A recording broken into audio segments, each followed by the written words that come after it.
एक शांत और सुंदर गांव, जहां सुबह की पहली किरण के साथ ही जिंदगी की रफ्तार शुरू हो जाती है। पेड़ों की हल्की हल्की सरसराहट, पक्षियों की चहचहाहट और खेतों में मेहनत करते लोगों की आवाजें, यही थी उस गांव की पहचान। इसी गांव के बीचों बीच एक बड़ा सा घर था। उस घर में रहती थीं सावित्री देवी, जो अपने सख्त स्वभाव और अनुशासन के लिए पूरे गांव में जानी जाती थीं। पायल, गौरी, कहाँ हो तुम दोनों? सुबह का इतना समय हो गया और अभी तक घर का काम शुरू नहीं हुआ। सावित्री देवी को घर में आलस बिल्कुल पसंद नहीं था। उनके लिए समय और अनुशासन सबसे जरूरी थे। पायल आईने के सामने खड़ी थी, गहने ठीक कर रही थी। वैसे आज मैं बहुत अच्छी लग रही हूँ। अरे, इतनी सुबह सुबह भी काम, थोड़ा तो खुद के लिए भी समय होना चाहिए। और वही गौरी चूल्हे पर रोटी बना रही थी। बस माँ जी, खाना तैयार हो रहा है। सबके उठने से पहले सब काम पूरा कर लो। एक ही घर में दो अलग अलग सोच। पायल, जिसे आराम और दिखावे की आदत थी, और गौरी, जिसे मेहनत और परिवार की चिंता थी। पायल आराम से चलती हुई, गौरी जल्दी जल्दी काम निपटा कर आती है। घर चलाना सिर्फ बातों से नहीं होता, इसके लिए मेहनत और जिम्मेदारी चाहिए। माँ जी, आप चिंता मत कीजिए, मैं सब संभाल लूंगी। आपको कोई शिकायत नहीं होगी। माँ जी, आप जो भी कहेंगी मैं पूरी मेहनत से करूंगी। पायल के शब्दों में आत्मविश्वास था, लेकिन कहीं न कहीं वो सिर्फ दिखावा था। और गौरी के शब्द कम थे, लेकिन सच्चाई से भरे हुए।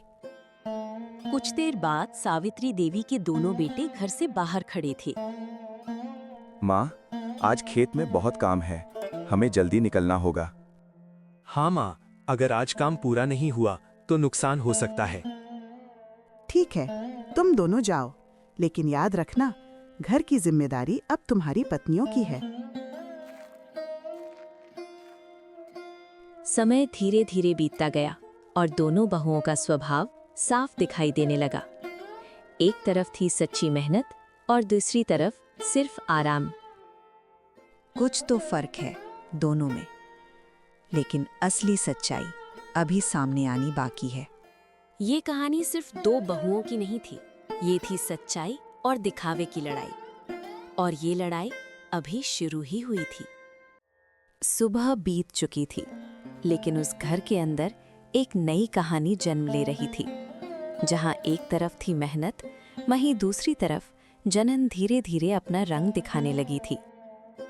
दोपहर के समय गौरी थकी हुई बैठी थी। सारा काम तो हो गया, बस अब माँ जी को खाना परोस दो। और वहीं पायल अंदर कमरे में आराम से बैठी हुई थी। ये गौरी भी ना इतना काम करती है जैसे कोई इनाम मिलने वाला हो। मुझे तो बिना मेहनत के ही सब मिल जाएगा। पायल के मन में अब धीरे धीरे एक डर भी पैदा होने लगा था। उसे लगने लगा कि कहीं गौरी उसकी जगह न ले ले। माँ जी, खाना तैयार है, आप आकर खा लीजिए। तभी सावित्री खाना चखती है और कहती है, आज खाना बहुत अच्छा बना है। तभी पायल तुरंत आ जाती है और कहती है, माँ जी, वो मैंने बनाया है, आपको पसंद आया ना? गौरी चुपचाप खड़ी सुन रही थी। सच सामने था, लेकिन झूठ ने एक बार फिर अपनी जगह बना ली। बहुत अच्छा पायल, मुझे तुमसे यही उम्मीद थी। गौरी चाहती तो सच बता सकती थी, लेकिन उसने चुप रहना ही सही समझा। और इसी तरह पूरा दिन बीत गया। शाम का समय था, तभी गांव की एक औरत आती है और कहती है, अरे सावित्री बहन, आज तो मैंने गौरी को खेत में भी काम करते देखा। बहुत मेहनती है तुम्हारी छोटी बहू। खेत में गौरी? यह सुनकर पायल घबरा जाती है और जल्दी से कहती है, अरे नहीं माँ जी, वो तो बस ऐसे ही थोड़ी मदद कर रही होगी। अब धीरे धीरे सच की परतें खुलने लगी थीं, लेकिन पायल अभी भी अपनी चालाकी से सब छुपाने की कोशिश कर रही थी। रात का समय, पायल अकेली बैठी खुद से ही कहती है, अगर ऐसे ही चलता रहा तो सब लोग गौरी की तारीफ करने लगेंगे। नहीं, मुझे कुछ करना होगा। जलन अब साजिश में बदलने वाली थी। और वहीं गौरी आसमान की तरफ देखती है और कहती है, हे भगवान, मैंने हमेशा सच्चाई का साथ दिया है, बस मेरा साथ मत छोड़ना। एक तरफ थी सच्चाई की ताकत और दूसरी तरफ झूठ की चाल। अब देखना ये था कि आने वाले दिनों में कौन जीतता है। पायल ने ठान लिया था कि किसी भी तरह गौरी को इस घर में गलत साबित करना है। अगर गौरी को नीचे गिराना है तो ऐसा वार करना होगा जिससे वो संभल ना सके। थोड़ी देर सोचती है और फिर मुस्कुराती हुई कहती है, मिल गया, रास्ता मिल गया। उसके दिमाग में एक ऐसी चाल आई जो पूरे घर को हिला सकती थी। अगली सुबह सावित्री पूजा की तैयारी कर रही थी। तभी पायल चुपके से सावित्री का गहनों का डिब्बा उठाती है और उसे गौरी के कमरे में छुपा देती है। अब देखती हूँ तुम कैसे बचती हो गौरी। एक मासूम पर झूठ का जाल बिछाया जा चुका था। कुछ देर बाद सावित्री अलमारी खोलती है और देखती है उसके गहनों का डब्बा गायब था। अरे, मेरे गहनों का डिब्बा कहाँ गया? पायल, गौरी, जल्दी आओ। दोनों बहुएं घबराकर सावित्री के पास आती है। मेरे गहने गायब हो गए हैं। किसने लिए हैं? माँ जी, मैंने तो कुछ नहीं लिया। क्या? गहने चोरी हो गए? ये कैसे हो सकता है? पायल का झूठ अब सच्चाई का रूप ले रहा था। माँ जी, बुरा मत मानिए, लेकिन घर में तो हम ही लोग हैं। तुम कहना क्या चाहती हो? माँ जी, कल मैंने गौरी को आपके कमरे के पास देखा था। नहीं माँ जी, ये झूठ है, मैंने कुछ नहीं किया। सच्चाई खुद को बचाने की कोशिश कर रही थी, लेकिन झूठ उस पर भारी पड़ रहा था। बस, बहुत हो गया। अब सच सामने आएगा। सावित्री गौरी के कमरे में जाती है और देखती तो गहनों का डिब्बा मिल जाता है। गौरी, ये क्या है? माँ जी, मुझे नहीं पता ये यहाँ कैसे आया। मैं कसम खाती हूँ, मैंने कुछ नहीं किया। गौरी, मैंने तुमसे ये उम्मीद नहीं की। झूठ अब पूरी तरह जीतता हुआ नजर आ रहा था और सच्चाई बेबस होकर रो रही थी। गौरी, आज से तुम इस घर में कोई काम नहीं करोगी और जब तक सच सामने नहीं आता तुम पर भरोसा नहीं किया जाएगा। हे भगवान, मैंने कुछ गलत नहीं किया, फिर भी मुझे सजा क्यों मिल रही है? जब सच्चाई पर इल्जाम लगते हैं तो दर्द और भी गहरा हो जाता है। झूठ के इल्जाम ने गौरी की दुनिया हिला दी थी। जिस घर को उसने अपना माना, आज उसी घर में वो अकेली पड़ गई थी। सुबह के समय गौरी एक कोने में चुपचाप बैठी थी, आंखों में आंसू, दिल में दर्द, लेकिन फिर भी उसके मन में एक उम्मीद बाकी थी। मैंने कुछ गलत नहीं किया, एक दिन माँ जी को सच जरूर पता चलेगा। तभी सावित्री आंगन से आती है और कहती है, गौरी, अब से तुम घर के अंदर नहीं आओगी। तुम्हारा काम सिर्फ बाहर के काम तक ही रहेगा। गौरी ये सुनकर चौंक जाती है, लेकिन कुछ नहीं कहती। ठीक है माँ जी। ये सजा किसी भी इंसान के लिए बहुत बड़ी थी, लेकिन गौरी ने बिना शिकायत के इसे स्वीकार कर लिया। जहाँ एक तरफ गौरी दर्द सहकर भी मेहनत कर रही थी, वहीं पायल अपनी चालाकी पर खुश थी। दोपहर के समय तेज धूप में गौरी खेत में काम कर रही थी। तभी वो चक्कर खाकर गिर जाती है। ये देखकर गांव की एक औरत दौड़कर आती है। अरे गौरी, क्या हुआ तुम्हें? कुछ नहीं, बस थोड़ा चक्कर आ गया। कमजोरी अब उसके शरीर पर साफ नजर आने लगी थी, लेकिन उसने हार नहीं मानी। इसी तरह पूरा दिन बीत जाता है और शाम के समय आंगन में गांव की एक औरत सावित्री से बात कर रही थी।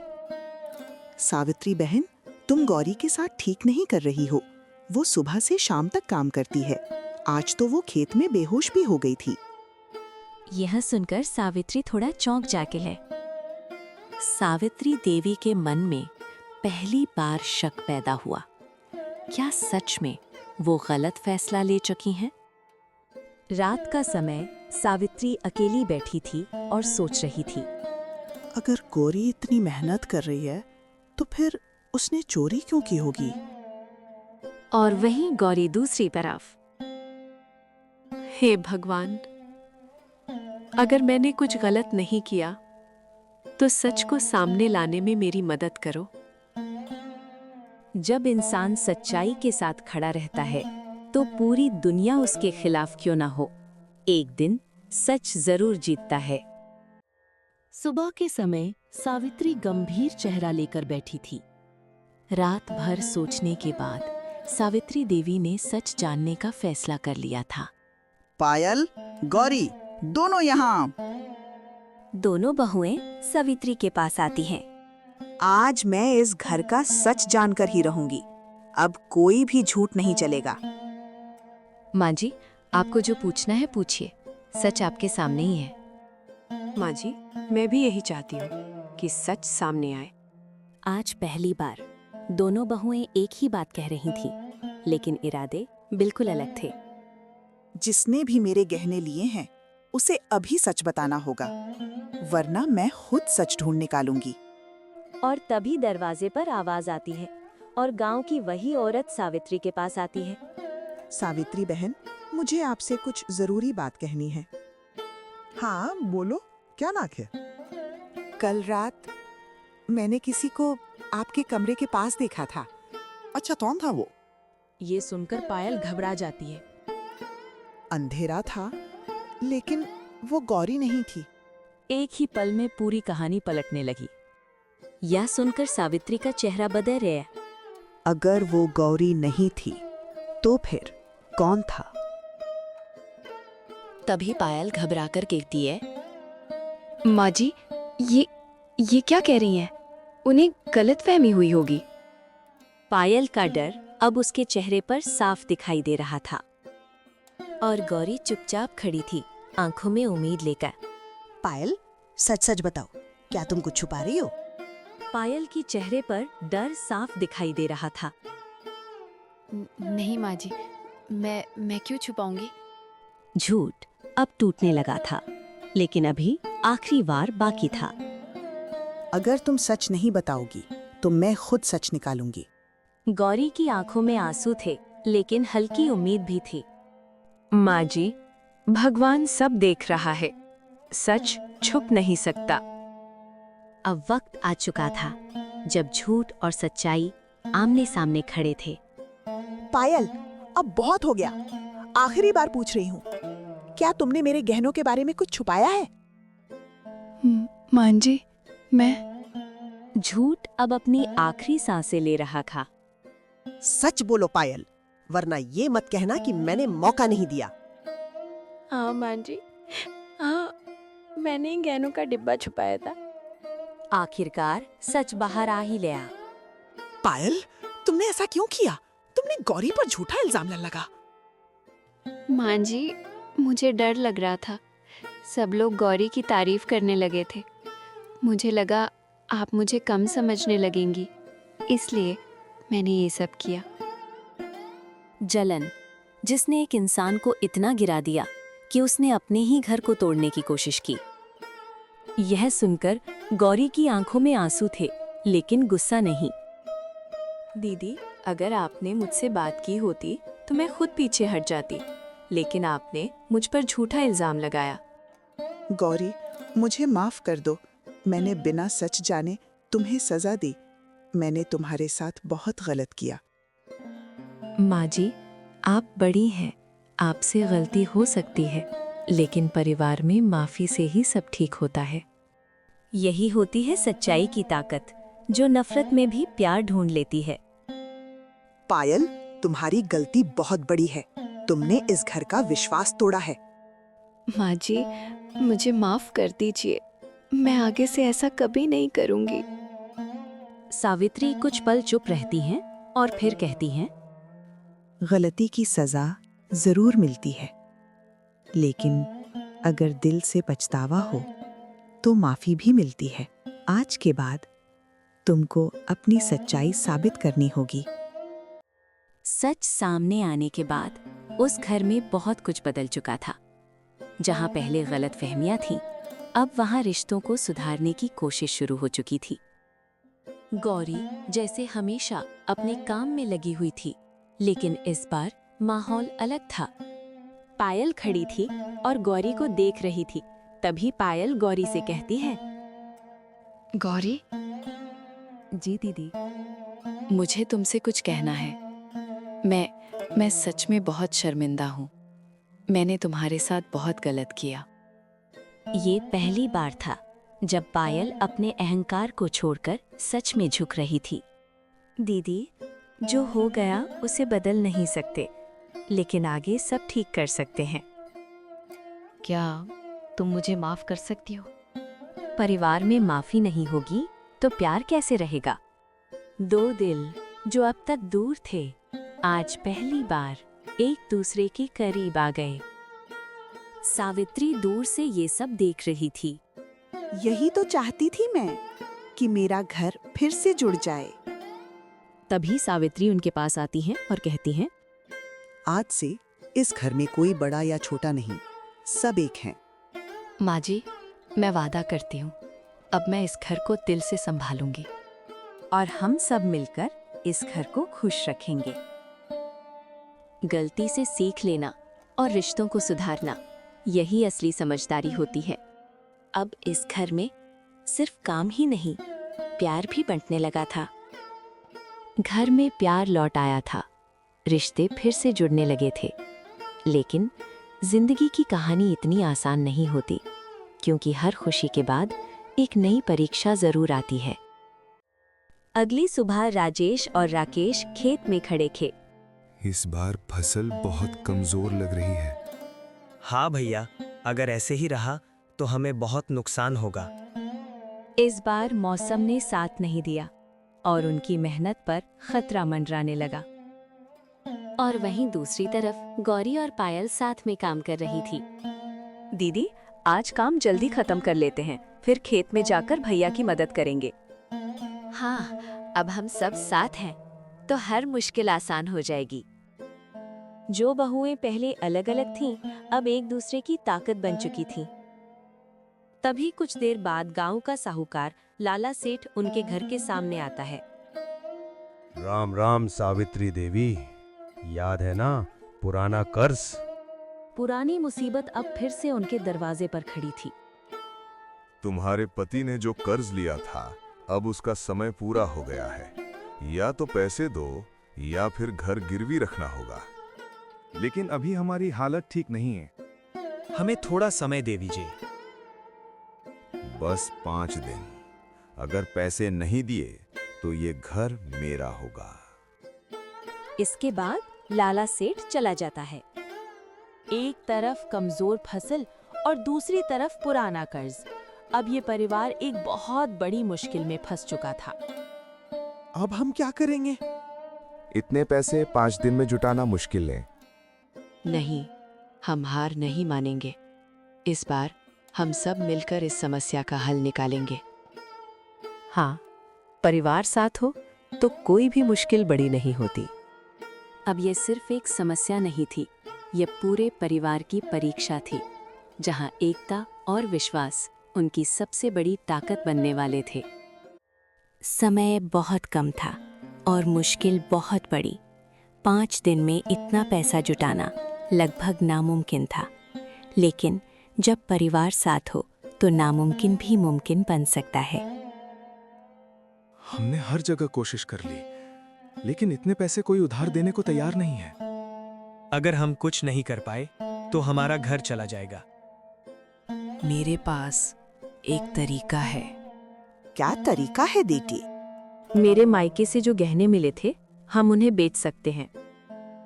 नहीं गौरी, ये तुम्हारे गहने हैं, तुम्हारा हक है। घर रहेगा तभी तो सब रहेगा। गहनों का क्या है, वो फिर आ सकते हैं। सच्चा त्याग वही होता है जहां इंसान अपने बारे में नहीं, परिवार के बारे में सोचता है। तभी पायल भी कहती है, अगर त्याग की बात है तो मैं भी पीछे नहीं रहूंगी। मेरे पास भी कुछ गहने हैं जो मैंने हमेशा अपने लिए संभाल कर रखे थे, लेकिन आज वो इस घर के काम आएंगे। आज मुझे तुम दोनों पर गर्व है। एक ने सच्चाई दिखाई और दूसरी ने अपनी गलती सुधार ली। जो बहुएं कभी एक दूसरे की दुश्मन थीं, आज उसी घर की सबसे बड़ी ताकत बन गई थीं। इसके बाद राजेश और राकेश गहने बेचकर घर वापस आते हैं, लेकिन पैसे अभी भी पूरे नहीं हुए थे। भैया अब क्या करेंगे? हम अभी हार नहीं मान सकते। हाँ, आखिरी कोशिश अभी बाकी है। जब इरादे मजबूत हों तो रास्ते खुद बन जाते हैं। लेकिन अगला दिन इस परिवार का भविष्य तय करने वाला था। सुबह आंगन में सभी खामोश खड़े थे। सबके चेहरे पर चिंता थी। आखिरी दिन, आखिरी उम्मीद।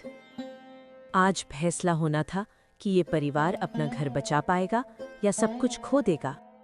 तभी लाला सेठ उनके घर के बाहर आता है। सावित्री देवी, समय खत्म हो गया। पैसे लाए हो या घर देने को तैयार हो? हमने पूरी कोशिश की, लेकिन पैसे अभी पूरे नहीं हैं। पायल और गौरी एक दूसरे को बिसती है। क्या अब सब खत्म हो जाएगा? लेकिन तभी गांव की वही औरत और कुछ गांव वाले आते हैं। नहीं सावित्री बहन, अब कुछ भी खत्म नहीं होगा। ये आप सब यहाँ? हमने सब कुछ देखा है, तुम्हारे परिवार का त्याग, तुम्हारी एकता। तभी गांव वाले कुछ पैसे आगे बढ़ाते हैं। ये लो, ये हम सब की तरफ से, तुम्हारा घर बचाने के लिए। लेकिन आप लोग ये क्यों कर रहे हैं? क्योंकि तुमने हमेशा गांव का साथ दिया है। आज हमारी बारी है।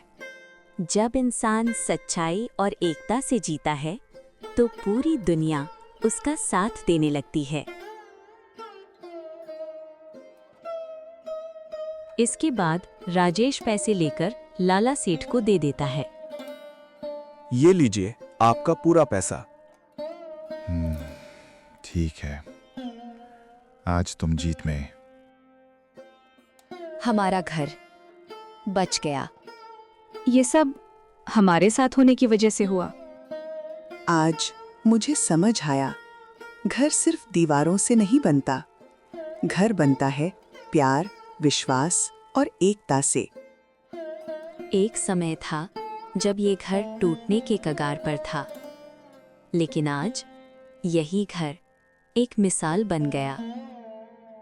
मुश्किलें हर किसी के जीवन में आती हैं, लेकिन जो परिवार एकजुट रहता है, वो हर मुश्किल को हरा देता है।